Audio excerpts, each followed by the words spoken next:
Hello everybody, my name is Moist Owl, or I work at First Aid Spray. If it's going out on First Aid Spray, hello everybody. If it's going out on my channel, hello everybody. If it's going out on both channels, hello everybody. Yeah, we're going to play Resident Lover, a new demo by all these lovely people. 4 people made this game. This is a demo. We're going to be following Cassandra's route in this. Not sure what that entails, and from what I gather, this is a high school AU, which I love. So, well, rather a uni AU. Yeah, I'm also going to be talking to people in chat, because we have a couple of people in chat. Doing research on cross country. Yeah, no, I get it. All right, so let's begin. Thank you for playing our demo of Resident Lover. The demo lets you play the initial chapters for Cassandra.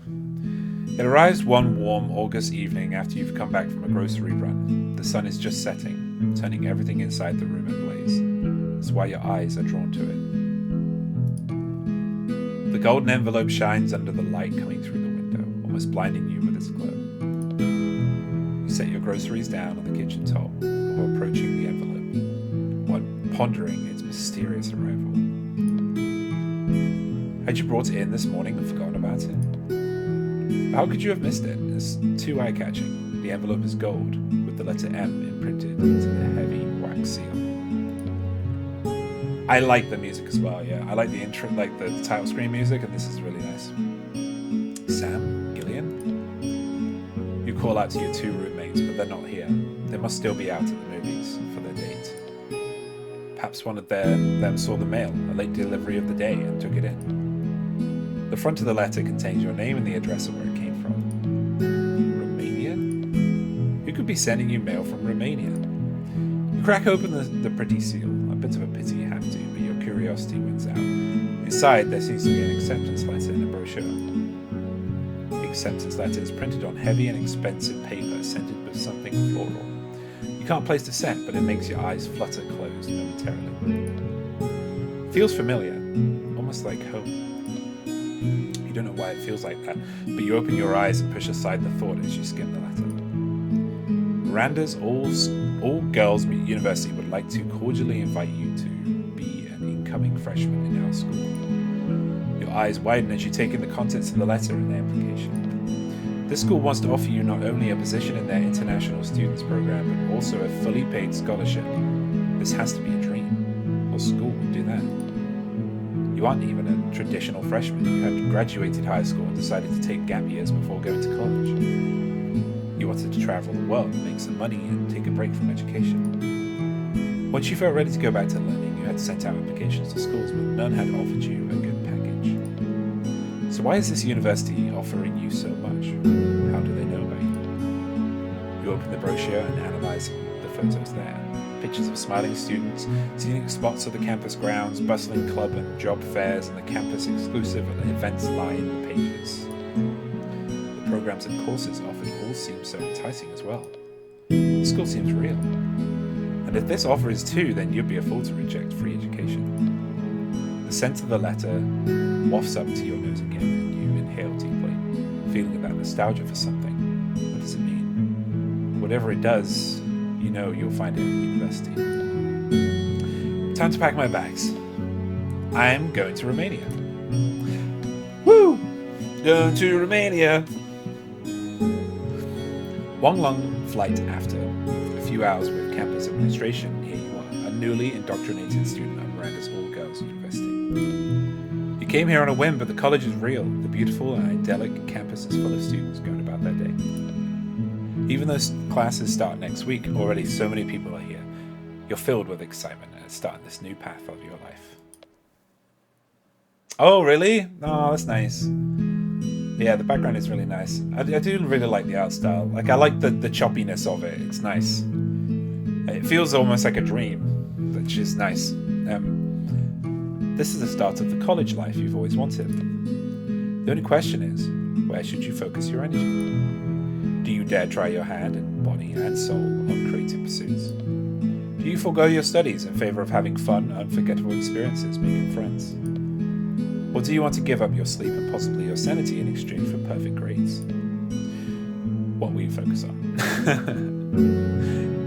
So, we're going to be wanting to kind of encapsulate myself in this character as the first time going through. I was definitely, I was none of these things. I was more like the theater kid, but, which is close to the art major.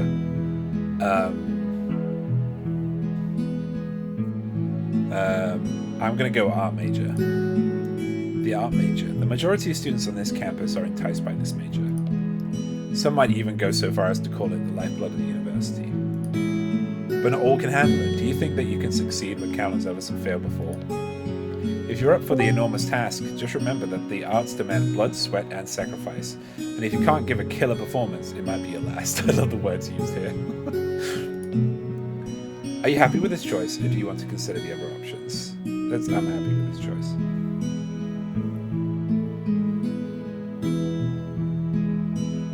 Oh, I see. So they made it like a more of streamlined, even though like they changed theatre to art. That's strange. I'm happy. You decide you're going to be an art major. How that works out is entirely reliant on you and the choices you make. With your basic introductory classes picked out, you need one more class to finalize your schedule. I have to choose an elective credit this semester. Which one should I choose? Oh, you're only giving me one choice, huh? Picks the music. Oh, theater, let's go! Woo! Heard the class is fun, but I don't know how to play an instrument. The women in art, that sounds informational, but I heard the professor's really tough. I'm guessing they haven't done these two yet. Theater, I used to act all the time in high school, but will I have time to dedicate myself to full stage productions here? You damn fucking right I will. Theater it is.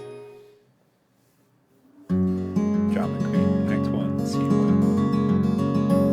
1. After your earlier classes of the day are complete, you head across campus to find the theater. When you get to the building, your jaw drops open. The building looks like something straight out of a book on royalty. It stands tall with a domed ceiling. The columns that support the arches are decorated with leaf and vine designs. There is a grand stone path that leads up to massive double doors and a small water fountain in front that gurgles quietly. The inside is even more impressive, with plush red carpeting and velvet red walls. The interior reminds you of a baroque vampire's house. It's funny that.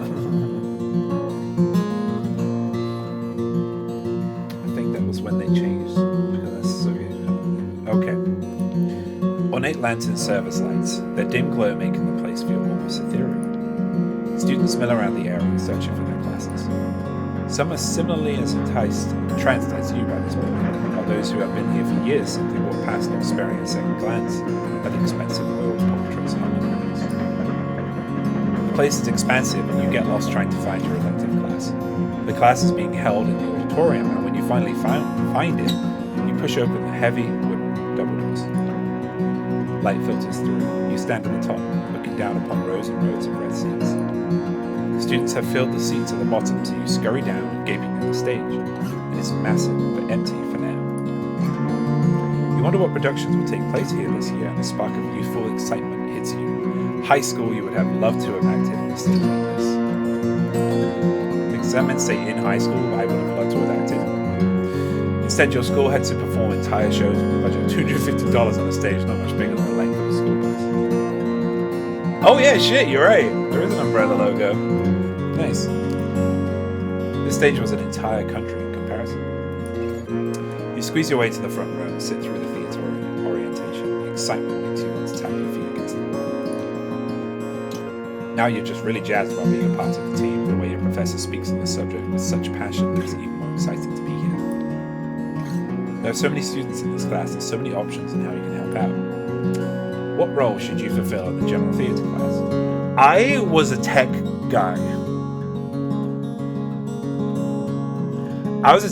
I'm gonna go, should you do tech crew? I'm gonna do tech crew. I've always been good with my hands, so I should help out with the tech crew, making sure the show runs smoothly. After class ends, you decide to clear out the room and go find the bathroom. The theatre is not that old, yet it reminds you of those ancient places prone to be haunted by ghosts.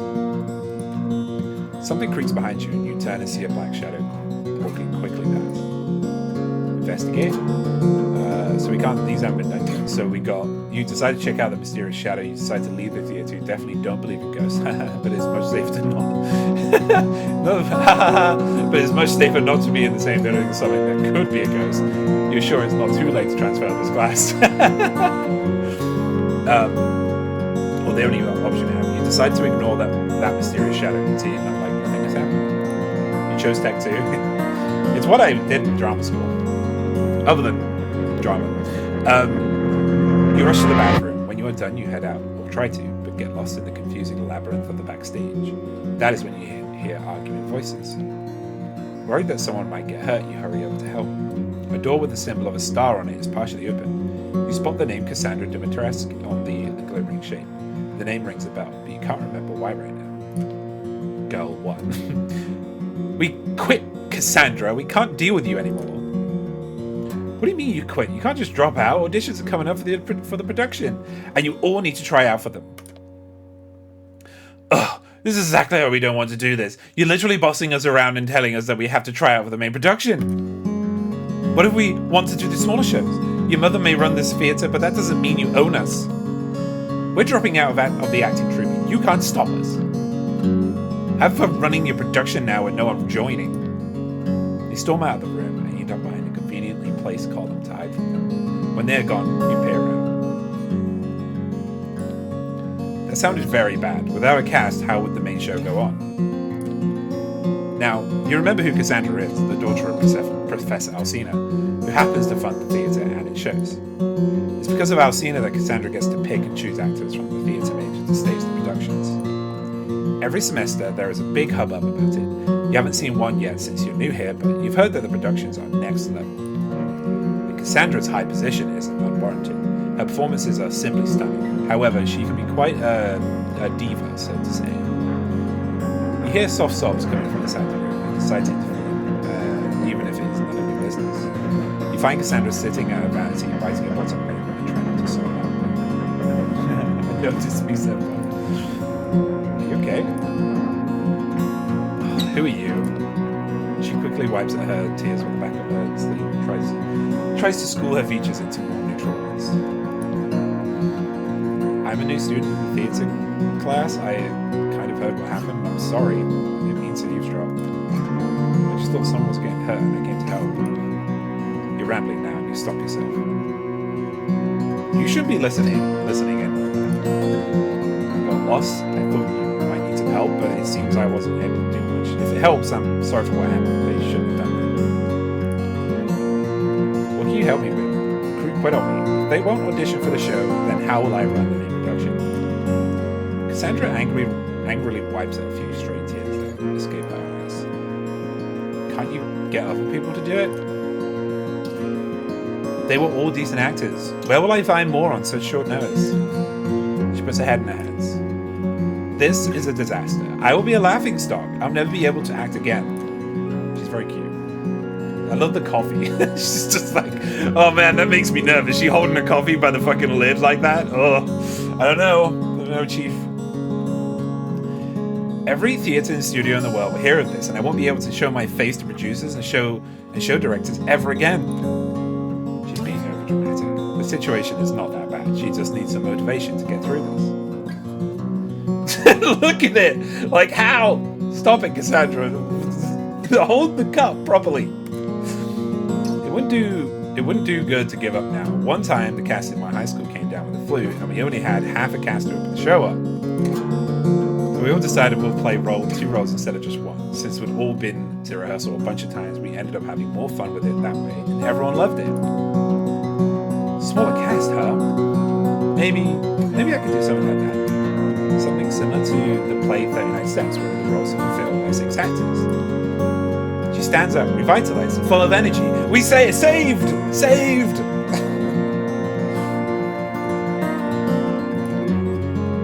This can work and will work. She places a hand to her chest. I hope it's not a coffee hand. Shoulders held back and head held high. That's the spirit. She's full of energy. The momentum of it is sweeping you up too. What show are you running? Romeo and Juliet. I love that play. I did it in high school once. So did I. Several times. Perfect. Then you know what kind of vim we need to get the show on the road. want help? Sure, why not? She turns a dazzling smile on you, and you are reminded why so many people are stunned by her acting. She's beautiful and charming. So wait, you're acting at me right now?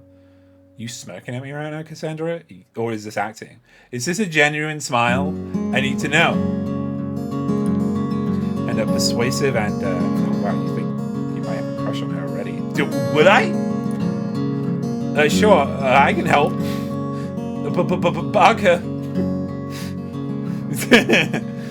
Helping to run an entire production wasn't exactly what you had in mind when you joined, but if Cassandra wants you on her team, how can you say no? Excellent. Here's my phone number.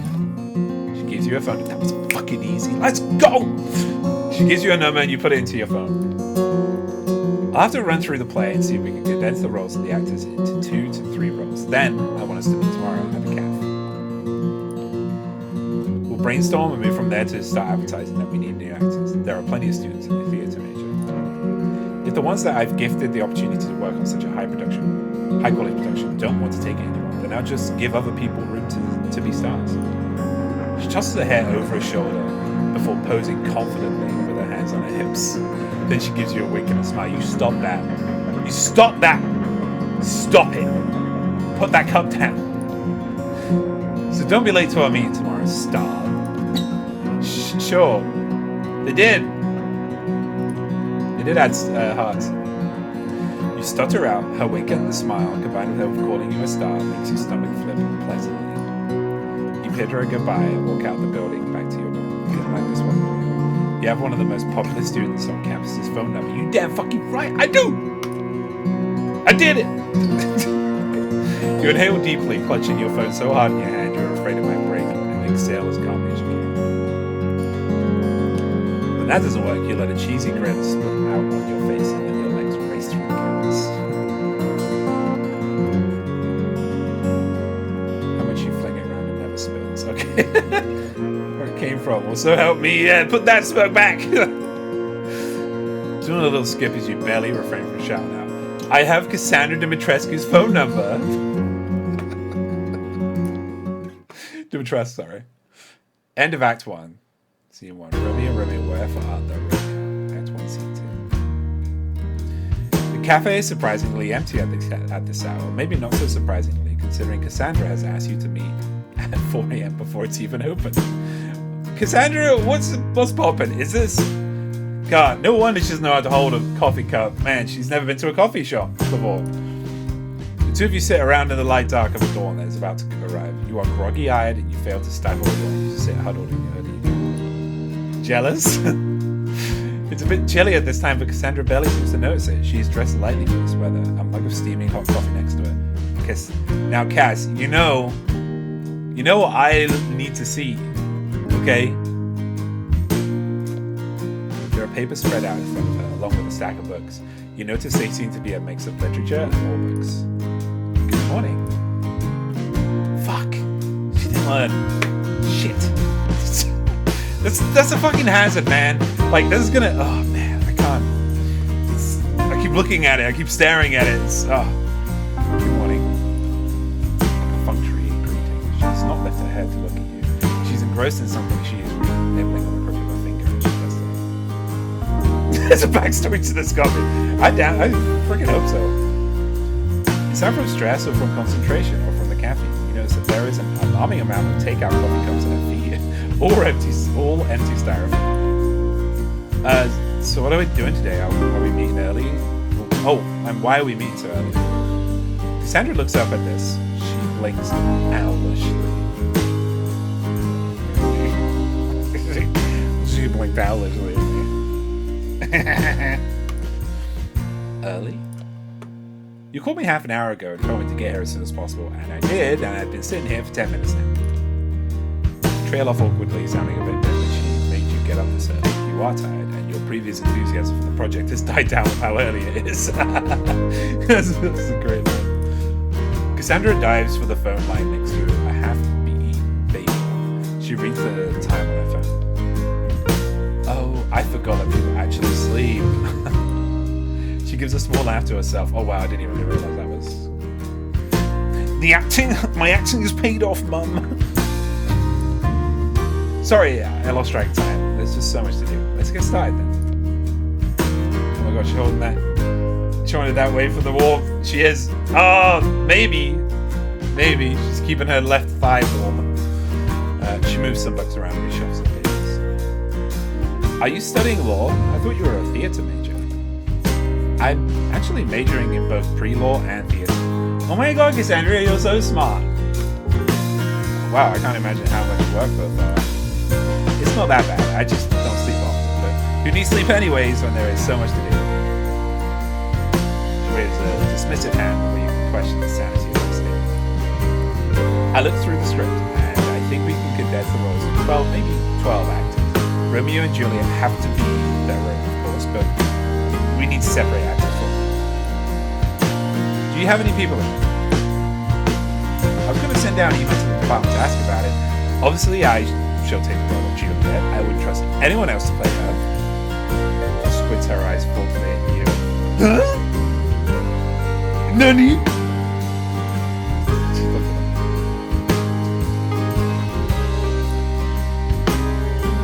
Have you acted before? Yes, I have. yeah, I have. Yeah, in high school, I mentioned previously that we did Romeo and Juliet. I also acted in. Cassandra cuts you off, excited. Stars! And she's full smiling at me! Phoenix Wright? Excellent! You can be in the show too! You gulp at this. Getting to act in a production for Cassandra, that is certainly a big deal. What role did you play?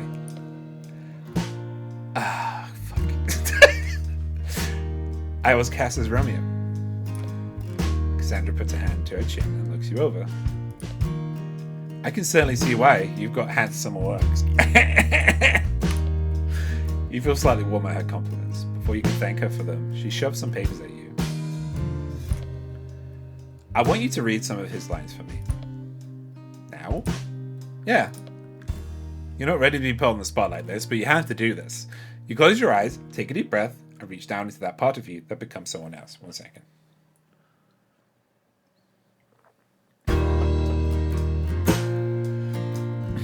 Yeah, she'll probably bite you if you do that. That's her style, man. That's just how she is, you know? You remember what it felt like to be Romeo, to be desperately in love with somebody. Someone. I'm not in love with you, Cassandra! Honest! No, really, I'm not. That painful longing, that slight maniacal dreaming and scheming to get what you want. Now I'm giving no context. The detachment to anyone or anything else that was not Juliet. Juliet is your world. Sounds fade away and your senses narrow until you and Cassandra remain on this entire campus. If you do that. Alright, okay. Cassandra, a friend, said in chat that they want to brush Cassandra's strands of hair from her face softly. And I said she'll probably bite you. When you open your eyes, that must be something different in them, because Cassandra's brows go up. You rise up from your seats and come to stand by her, taking your hand in yours. Oh my god, we're touching hands. Touching me. Touching you. Sweet Cassandra. Da da da. You don't need the sheet. Romeo and Juliet had been your senior year show. Oops, copyright strike, yeah. It's still fresh in your mind after all this time. Oh, speak again, bright angel, for all thou art. As glorious to this night being over my head, as is a winged messenger of heaven, unto the white upturned wondering eyes of mortals that fall back to gaze on him. When he bestrides the lazy pacing clouds and sails upon the bosom of air. You finish and look for Cassandra's reaction. She recovers from her slight awe and stands up, clasping your hand in hers. I know, I'm pretty great. Her eyes are shining bright. Her eyes are shining bright, literally. Well, what do you know? Your acting is much better than I thought it would be. Not as good as mine, of course, but no one is as good as me. And there's some things to work on. I'll train you naturally, so you can be much, much better. But I can work with this, and soon we'll have a show on the road. You want me to be Romeo? We're gonna kiss. We're gonna kiss! and I'm gonna die. It's gonna be a great time. Yes. She nods her head sagely. There's something that you brought to this character that I haven't seen in other versions before. She's changed that lack of modesty. I don't know. I feel like it works for Cassandra. All of the doors, to be honest. They're very confident. I think we can capitalize on this and make a rendition of Romeo and Juliet different from most versions. When I say production, it's not mere regurgitated work. It is art, reimagined and reinterpreted to tell something the stories never told before. You nod your head confused. Cassandra's excited rambling continues. Perhaps this version can be one of a one-sided love, where Romeo is obsessed with Juliet, and she does like him back, but doesn't realize the depth of his depraved feelings. Depraved? Excuse me?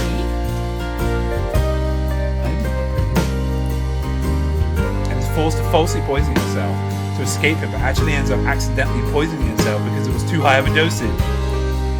Romeo, seeing her prone form, poisons himself to join her. Your head is really in this. That's certainly one way to interpret that play. Yeah.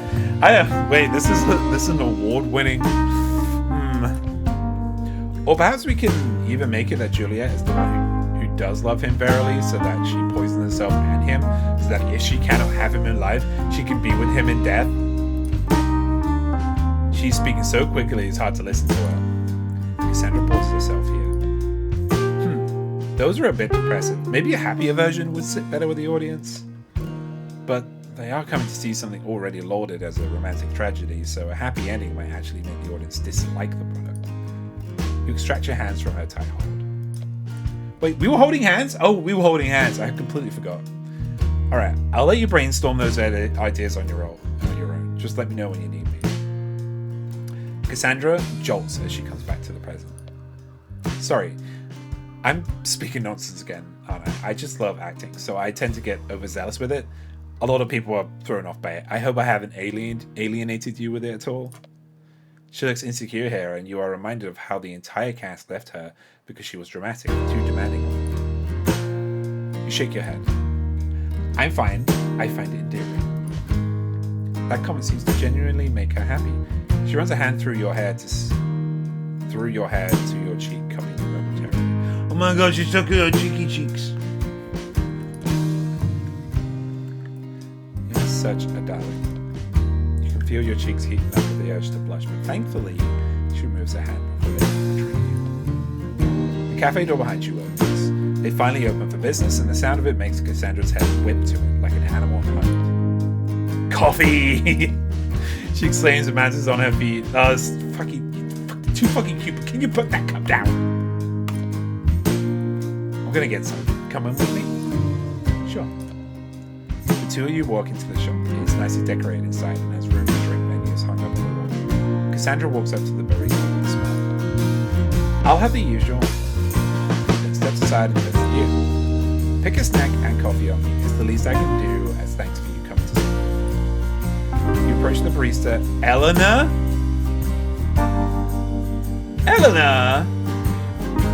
And look at the menus. She gives you and Cassandra a knowing look. The option, walk of shame. Excuse me. A walk of shame. What is that? You look to Cassandra for help. She's on her phone typing furiously. You look back at the barista, closer, talking in a whisper. Just some advice. Don't expect anything else. Huh? This is making me even more confused. What is going on? I get girls here all the time. Cassandra brings them in over after a night in, treats them to breakfast, and then that's it. Girls think they can get to be more than just a one-night stand to her, but it only ends up having heartbreak. Don't make the same mistake. Excuse me, we held hands. Okay, we didn't fucking scissor behind the bike sheds. Alright. I want to be used. That wasn't me, that was Cass. Chat, who said that. She is a huge flirt. Don't expect her to settle down. Your head is reeling at this. You had no idea Cassandra had this sort of reputation. It's not like you were planning on dating her or anything. You're barely even friends at this point. Before you can think of a response to Ellen, Cassandra swoops in, but arm around your shoulder. Oh my god. Sesame Daddy. Talking ill of me again? She doesn't seem the least bit offended, and instead affects a mock pout. I thought we were friends. Just trying to prevent an incident like last time. Don't worry. She gives you a squeeze. We're only working as work partners on a massive project. Nothing's going to happen between us. Wow! Look at you. You have that smile on your face and you say that to me? You held my hand.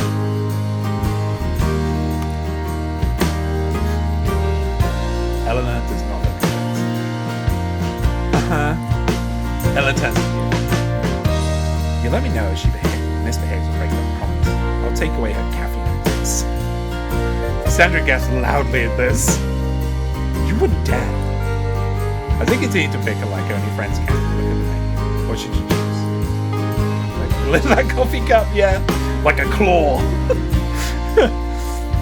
What do you order? Coffee, whatever has the most caffeine. Does that have sprinkles? That one. And are you kidding me? Cake? Yes. Coming right up. You wait patiently for the food and drink to arrive. When it does, Cassandra pays for it with what you notice to be a black card. Wow, how much money does she have? Well, if a mother can afford to fund a theater, they must come from a family with money. Thank you for buying me food and coffee. It's not a big deal, really. I just have to get back to my apartment, but I will see you soon, okay? She bids you goodbye, and you catch Elena watching you with a raised brow. End Act 1, Scene 2. All eyes on me. Act 1, Scene 3. Let's go.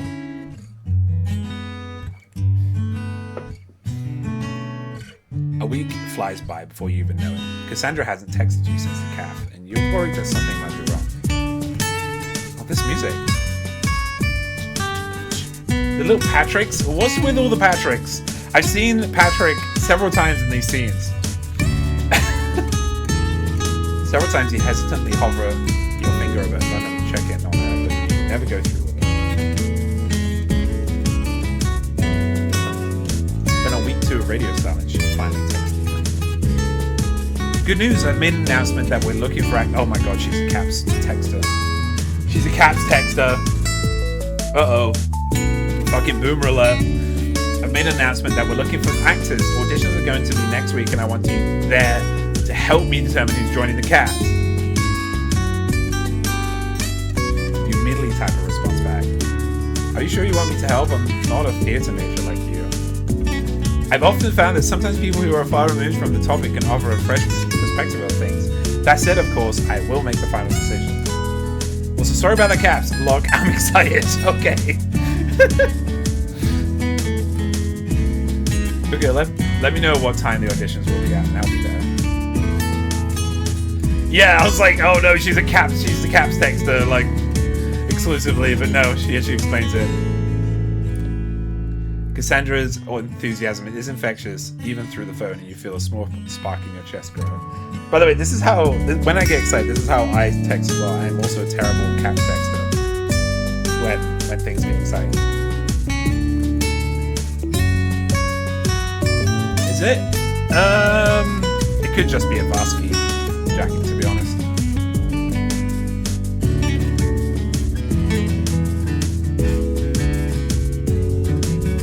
Sorry, I had to burp. Your roommates notice your reaction and are naturally curious about it. Who are my roommates?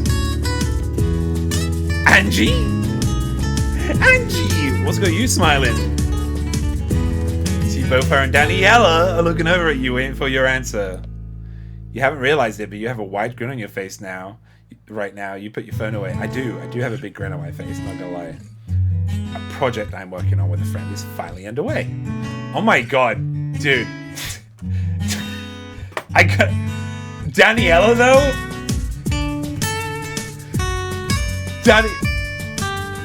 No. Oh yeah, that was Daniela's jacket on the couch, by the way. Yeah. No, I can't. Daniela is so pretty. Oh, fuck. What project? And we're a friend. Spill the deets. sits up from how she had been lounging in the chair pretending to do her work at the desk. The main stage production of Romeo and Juliet. You have an idea. Why didn't you try out for it? Angie shakes her head. Yeah, my schedule is pretty booked all the time. She casually flips through her pink planner where drinking is scribbled across the week in bold letters. Oh, typical Angie. Oh, such a drinker. Yep, busy with important stuff. Do you want to join with my week schedule? I'm always have to go with someone. I need to get out of that room more. So let's go help her with the important stuff. Decline the offer. I am going to decline the offer because Daniela is right there in the room.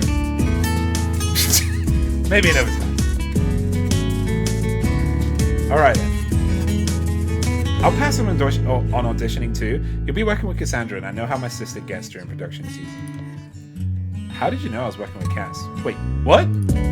Your eyes go wide. Cassandra Dimitrescu is your sister? Daniela tips her head and gives you a look as if this should be something obvious. Duh. You're Daniela Dimitrescu? Daniela laughs. Yeah, that's me. You give Daniela a good look over. She's laid back and so chill. I knew! Just looking at her. I knew she was going to be amazing. Like, it's possible to be like related to Cassandra, who is a ball of energy about to explode at any moment.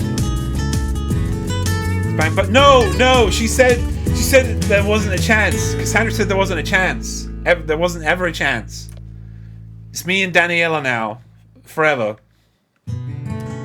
And then I have one more sister named Bella, who's on the student council. Oh, I fucking hope Bella isn't fucking like you. Now you're curious about what Bella is like and about the student council. I'll be rooting for you to get the show on the road. Cassandra can be a handful and very demanding, so don't take it personally if she gets standoffish. Sometimes she needs a good smack on the head to deflate her ego and get her back down to earth. Danny laughs at this. She speaks with affection, so you know she's not entirely serious. Danny gets up. I almost forgot. I have to meet up with some friends. We're gonna go skateboarding. Angie, you wanna come? Ugh, I don't like your friends. They're so rowdy. Danny turns to you. Do you wanna come? Fucking yeah. I'll text you and we can set up a time. I didn't even look at the second option. I just saw yes and I just clicked it. Danny leaves after grabbing a skateboard. You take your book bag and go to the library to do some work before class. Another week passes, and it is time for auditions. Cassandra calls you so you can meet up to start them. You can see the line of waiting people outside the door. Seems like this is going to be a long evening. The line outside looks crazy. How are we going to manage seeing everyone? Cassandra passed the giant gate. Did she just use the same cup for everything? Cassandra passed the giant Gatorade container she has filled. I brought lots of coffee to get us through this. She smiles and turns to look at the stage, almost seeming to speak privately to herself. Despite them leaving and trying to scare people away from me, I still have such a huge turnout. You over here saying this, but decided to not comment further on it. You take your seat, and Cassandra has the first person come into the room. 5 hours later. Frazzled and feeling like your soul's been drained out through your eyes, you sit at the table like a limp piece of lettuce. Cassandra has not lost her pep one bit.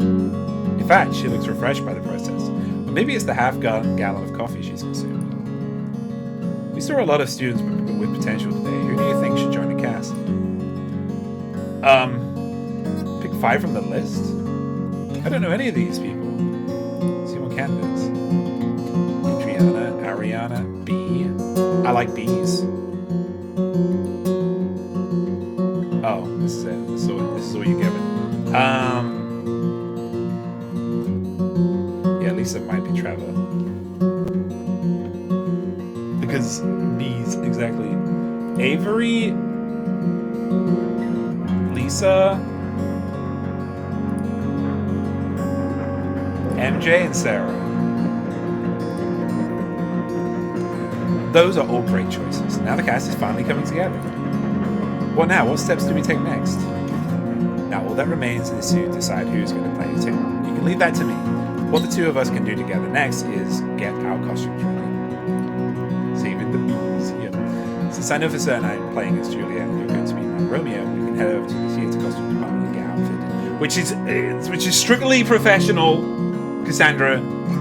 I just want to say that our relationship is strictly professional. Because I've seen your sister now. One of them. The way she calls you my Romeo makes your stomach flip pleasant. No, it doesn't! No! Mm-mm. You can't give me that smirk and make me flip my stomach pleasantly. You know she doesn't mean anything by it, but it makes you feel special.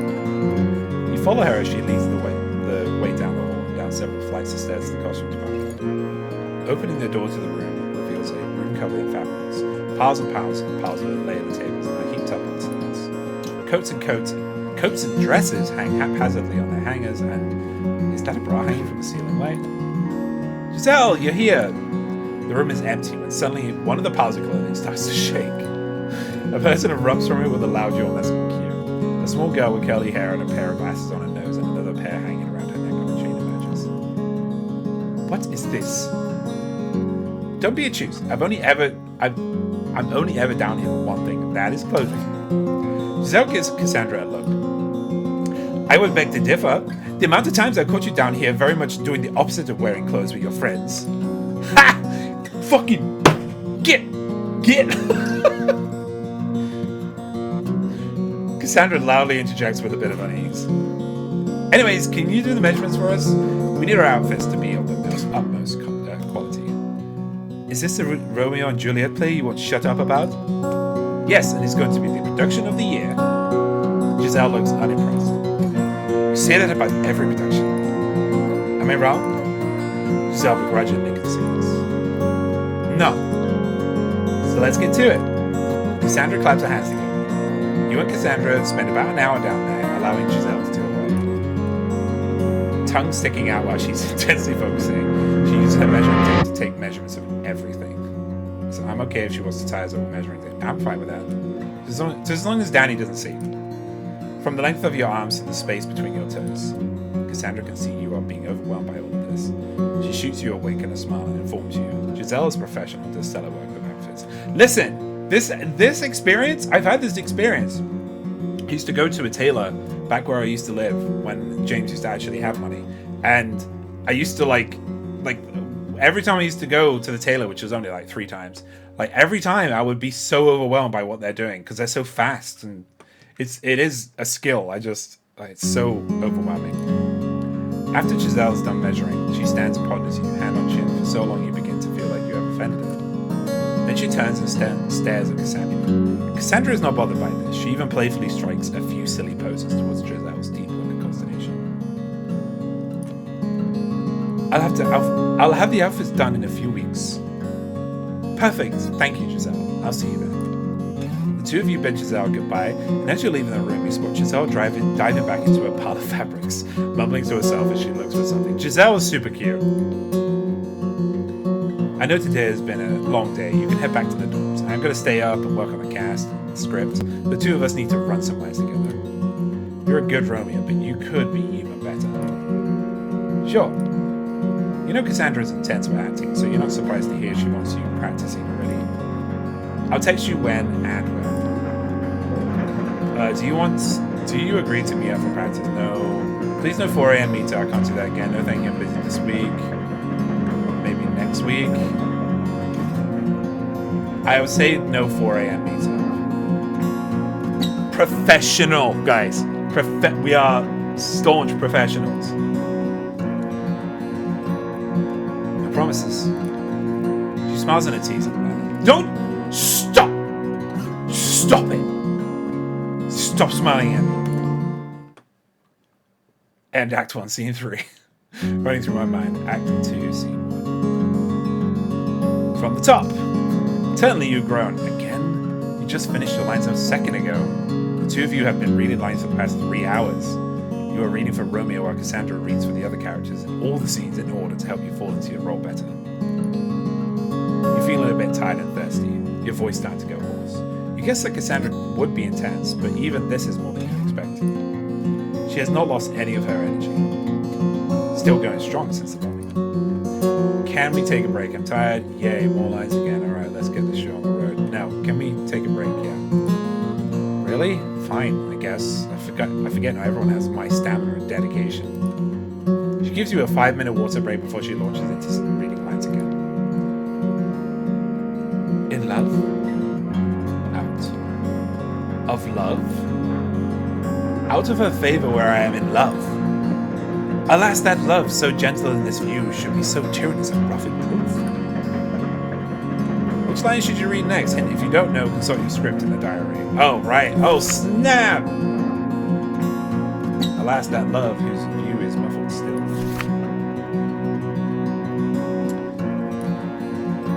But shall we dine? Oh me, what fray was here? Yet tell me not, for I have heard it all. Here's much to do with hate, but more with love. Why then, O brawling love, O loving hate? Oh, anything of nothing first create, oh heavy lightness, serious vanity. Misshapen chaos of well-seeming forms, feather of light, bright smoke, cold fire, sick health. Still waking sleep, that is not what it is. This love feel I, that feel no love in this. Dost thou not laugh? No, because I rather weep. There is a knock at Cassandra's door. She pauses and puts the script down, quickly smoothing down the wrinkles on her shirt. Though there are none, and pushing a strand of her hair back into place. Though there are none, and pushing back her hair. Is she expecting someone? Who is she getting ready for this way? Oh, are you getting jealous? No, I'm not getting jealous. Text on the screen. Alright? Just... You don't own a monopoly on her time, nor her friendship. Try to push those ugly feelings away. Yet still hold your breath when she opens the door. Hello? There are 3 women standing outside the door. You recognize 2 of them from the auditions. Are they here to talk about the play with Cassandra? Oh no. Oh my god, Cassandra! She squeals in a high-pitched voice that makes your ears hurt. Cassandra must have ears of steel, for she does not even wince despite the close range. We're so excited to be working on this play with you. Totally excited. She nods her head. We're ready to dedicate our bodies to long hours of rehearsal. She bats her arms. Why did her tone sound so salacious? I don't like that. Just say the word, and we're at your every beck and call. She leans forward, coyly wrapping a strand of hair around her finger. I'm so happy to be working with you on this. I've heard about your productions, and this is such a great opportunity to help catapult us into stardom by your side. I'm glad you're all excited for this. I will let everyone know through email what the next steps will be. Cassandra seems unfazed by this sort of behavior. She's probably used to dealing with people who only care about the fame her name brings. You can just text us. Here are our numbers. She hands over a slip of paper with their numbers on it. Cassandra takes it without looking, placing the paper into her pocket. Thank you. Look forward to my emails. I have to get back to reading lines now. Cassandra pointedly stresses the word emails. He seems to go right over the fans' heads. Practicing already? Wow, you really are intense when it comes to the theatre. You must be intense in other ways, too. She gives a wistful sigh. That I am. 3 girls all giggle. You feel unease sitting heavily in your stomach. At least one of them is hitting on Cassandra, right in front of you. You know Cassandra has a reputation for being flirty, but seeing it happen in real time hits differently. Now, if you'll excuse me, I have to finish up with Romeo. Who's Romeo for this play? The 3 of them crane their heads in and notice you. You don't miss the flash of scorn on one of their faces. Thank you. You wiggle your fingers in awkward greeting. Hello. I don't know you, and I know everyone. Why is some unnamed freshie playing Romeo? You can do better, Cassandra. That sets your teeth on edge. Who does this woman think she is to be behaving so rudely to you? What do? Don't say anything to Venezuela. Apparently someone good enough to get picked by Cassandra. Yeah. Flip the girl off. Are you doubting her skills? That's clearly the best answer. They glance at Cassandra's arched brow, and they quickly shake their heads. Sorry, Cassandra, we weren't trying to insult you or anything. Anyways, we should get going for now. We have a class soon. They all wave goodbye, and Cassandra closes the door on them. She turns to look at you and notices the dour expression on your failed head. What's wrong? Oh, she looks sad there. Nothing. Those girls are such bitches. Maybe I shouldn't play the part really. Oh man, these are all very passive aggressive. I mean, that's not passive aggressive, but these two are quite passive aggressive. This is not my personality, so this is outside of mine.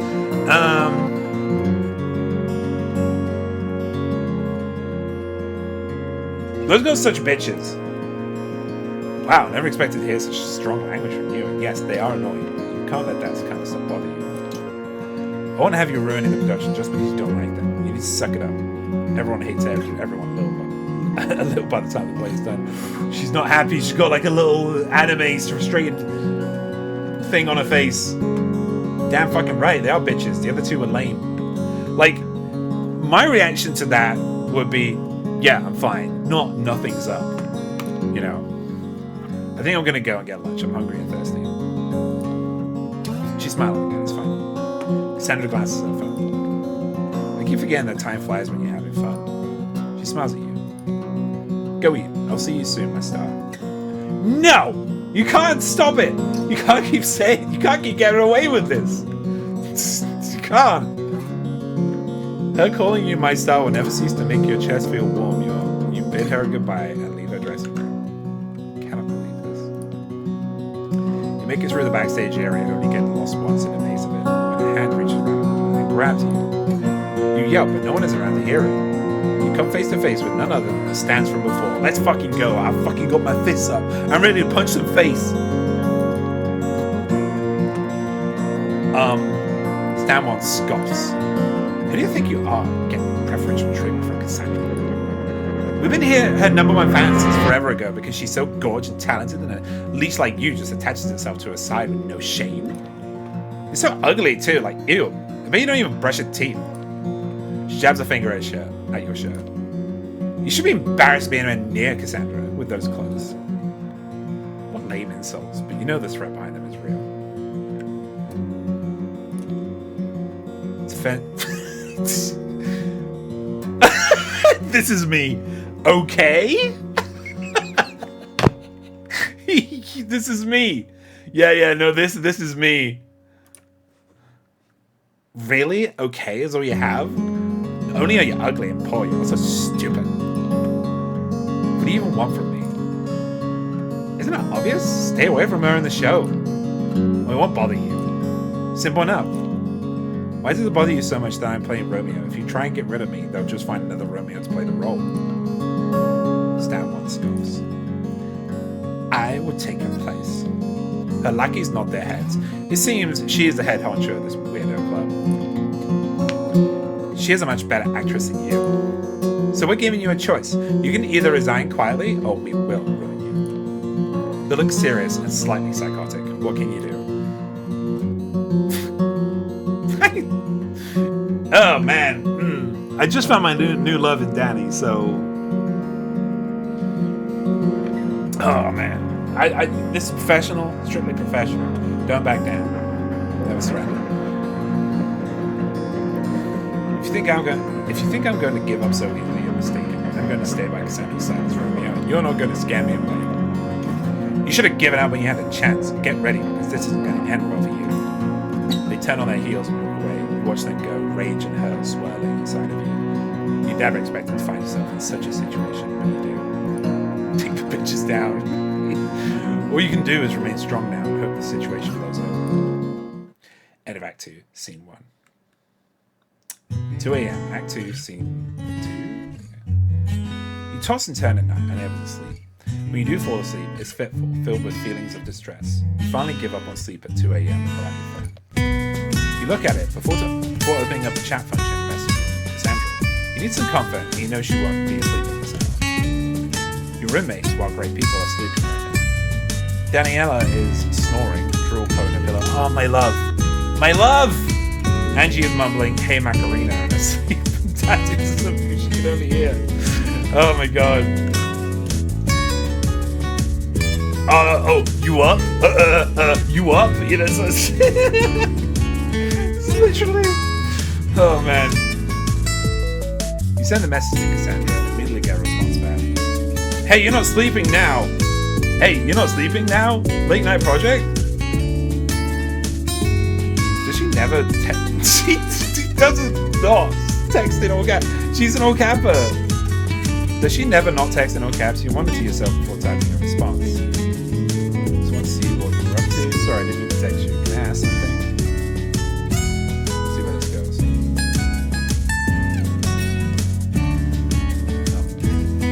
Oh boy, this gives me flashbacks to when all my hookups wanted to talk to me. What's up?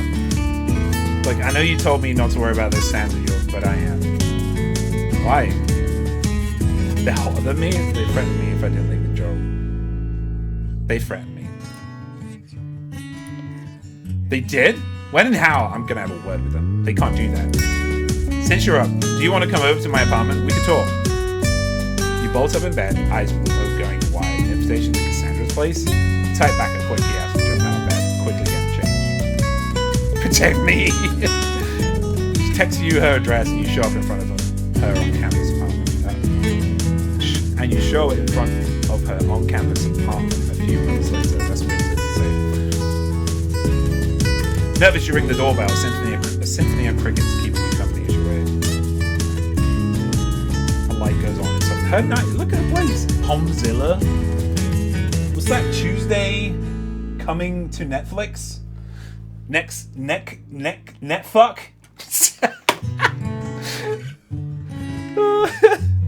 Oh, a sickle! Or a chattel. She's got a whole fucking bag of coffee over there. She loves bombs, eh? Look, netfuck! Man, she always dressed in this. You ever fucking clean? Come on in. You follow her up the stairs to the second floor of the building. She takes you inside her apartment.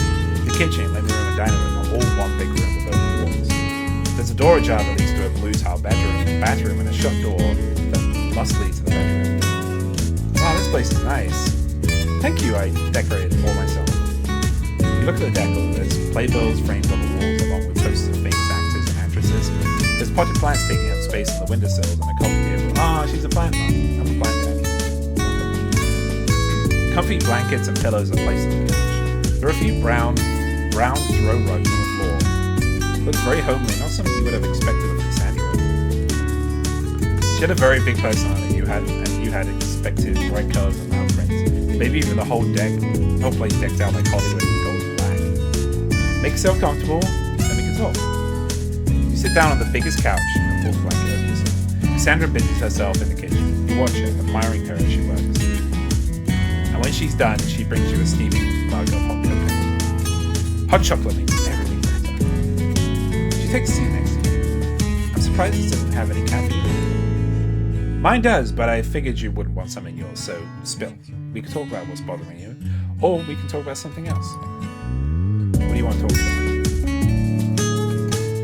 Talk about the issue.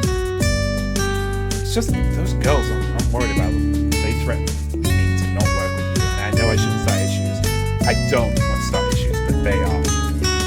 And I don't want to get it in the way. I don't want it to get in the way of the production. Don't worry, I'll keep an eye on them. Nothing they say or do will dissuade me from keeping you on this raven. Okay? She rubs the back of your hand, sincerely gazing into your eyes. You take a huge gulp of your hot cocoa to avoid blushing. No need to burn your tongue instead. Ouch. Can we do something else? Like what? I don't know. Maybe watch a movie? Sure, let me turn on one of my favorite movies of all time. Is it Titanic? Why would you think that? You have a frame You have a framed movie poster of it over the doorway. Cassandra shakes her head. I was in love with one of the actors when I watched it. Rose was how I found out I was into women. Then what is your favorite movie? With a secretive smile, Cassandra pops in and hops onto the couch next to you, wrapping the other half of the blanket around herself. Your eyes go wide when you see what happens on the screen. Legally Blonde? It's a good one. It's a classic. Such a good film. I thought you'd be more into avant-garde films, the ones with limited screenings that play in different languages. Yeah, I know, there's so much coffee. Cassandra wrinkles up her nose. Does anyone actually like those? They're so pretentious. She pauses, curious. is your favorite film? Are you kidding me? What are these choices? I don't really... honestly, James doesn't have a favorite film. I'm sure you haven't seen the movie yet. We'll have to fix that. The two of you watch the movie together. Cassandra begins to quote the movie line for line, so you have to shush her so you can enjoy the movie in peace. Oh, she's a movie talker. Great. Man, when can I date Danny? She gets up halfway to make microwave popcorn. The two of you devour it all within minutes of it being made. That's not like me. I hate popcorn. Eventually, you begin to feel relaxed, and the lack of sleep is starting to catch up with you. Your eyes begin to droop, and you don't try to stop them. Ah! A loud shout pulls you out of sleep. The movie has ended now, and the screen is blank, so it couldn't have been the movie. What caused that noise? Your heart is racing in your chest, and you look over to check on Cassandra. She's fallen asleep. This is the first time you've ever seen her asleep. She doesn't look peaceful. Her face scrunches up, and she flails out a leg that almost hits you. Then she screams again.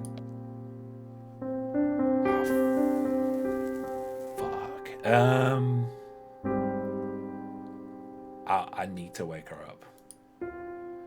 Cassandra, wake up! You shake her by her shoulders and she jerks awake, panting hard. She looks around wildly as if confused by where she is. Are you okay? Sorry. She's stuttering. She must be badly shaken. Her cheeks are flushed as if she's embarrassed by all this. I didn't mean to scare you. I'm worried about you. What happened? Cassandra runs her hand through her hair and swallows loudly. She doesn't look at you as she speaks. I have a nightmare disorder. Whenever I go to sleep, I only have unpleasant dreams. It gets really bad sometimes. Oh, fuck. I have that too. I can scream my head off when I sleep or kick and punch anyone around me by accident. That's why Mama got me my own apartment. So that I don't wake up my roommates when they're screaming. Oh, shit.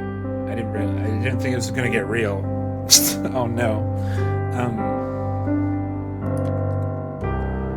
Oh, that sucks. I'm sorry. I'm sorry it's like that. Is there anything I can help? Sandra chuckles ruefully. Well, sleeping helps. That's why I chug back all that caffeine and stay awake as long as I can, and then when my body can no longer take it, I fall asleep.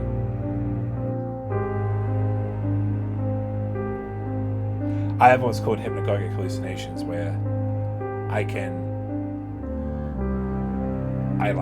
kick out where I can't move. I can smell and hear and touch things around me in like an REM sleep. But, yeah, kind of very similar to this. On top of that, I get sleep paralysis. And because I'm so tired out, I don't have nightmares. I don't have nightmares then to... Fuck. This is why I don't want to date Cassandra, because she's me. See, I didn't mean to fall asleep, but it was so comfy by your side. Maybe a doctor might help? No, they don't fucking help. None of them have. It's just something I have to live with. Did trauma cause the nightmares? Maybe it's a form of PTSD. Cassandra shakes her head no. No, I just got the unlucky end of the stick. It could be worse. She looks at the clock. Well, it's time for me to go to my 7 a.m. class. You're free to stay here until then, but I have to go. You don't like leaving the conversation like this. It's a sensitive, important topic. You feel like you got a glimpse of Cassandra that she tries to hide from others. She packs up her books into her shoulder bag, still not looking at you. I won't tell a soul about this. Thanks, it's just embarrassing. I feel like a 5-year-old that has to ask their mum and dad to check for monsters underneath the bed. It's nothing to be embarrassed by. She shoots you a grateful smile, but it's clear she wants this topic dropped, so you drop it for now. I'll see you later, okay? This weekend we're officially going to start our rehearsal, so get ready to be up early, right? I don't know why it took me a long time to read that. Have you noticed the Lady D kind of silhouette on the wall too? She leaves the apartment and you decide you might as well too. You turn off the TV, fold the blanket and wash the dishes. Then you head back to your dorm. I do this all the time. When I go to my friends' houses, like if I'm staying or whatever, I'm the guy that gets up and just does all the housework. Like, I don't know why, it's just automatic in me. Danny is up at this time. She's in the middle of doing calf stretches when she sees you come in. Oh, here we go! Look at her, she's so pretty! Someone was busy last night. Who was a lucky person? She winks at you and you blush. You will most certainly not be sharing with her what happened with Cassandra. Nothing much. Went to bed, woke up and remembered I had something unfinished left to do, so I raced over to the library. Uh-huh, sure. Keep your secrets then. We'll find out one way or another. She's so cute! My God! You roll your eyes at her. I don't ask about your personal life. About your personal life. They should capitalize the "your" there. That's because I overshare it. Respect. Please don't.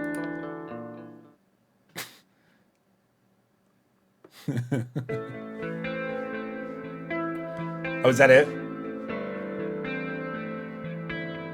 Ah, cool. Oh man, I'm excited for this to come out. Yeah, no, it's good. There's definitely some like agency that needs to be worked with, but I feel like that comes with the choices. Sorry, I'm standing up. I feel like that comes with the choices that we weren't allowed to be given, you know, because they haven't been fully built yet.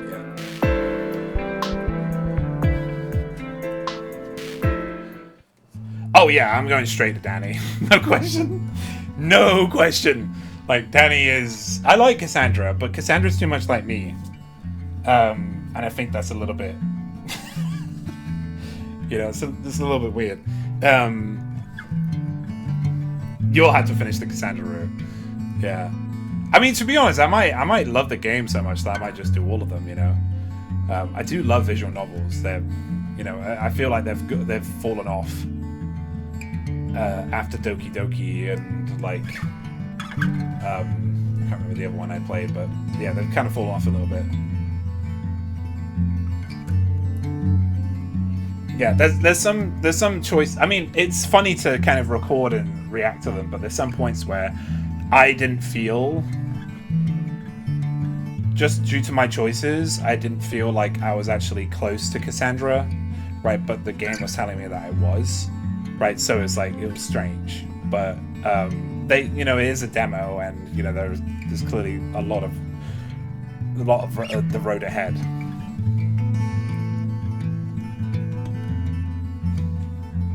Was that different line you got? Oh, okay, fair. Okay, yeah, but it's good. Do you know, Cass? Do you know like how much development there is to this? Do you know when it's coming out, or they plan to make it?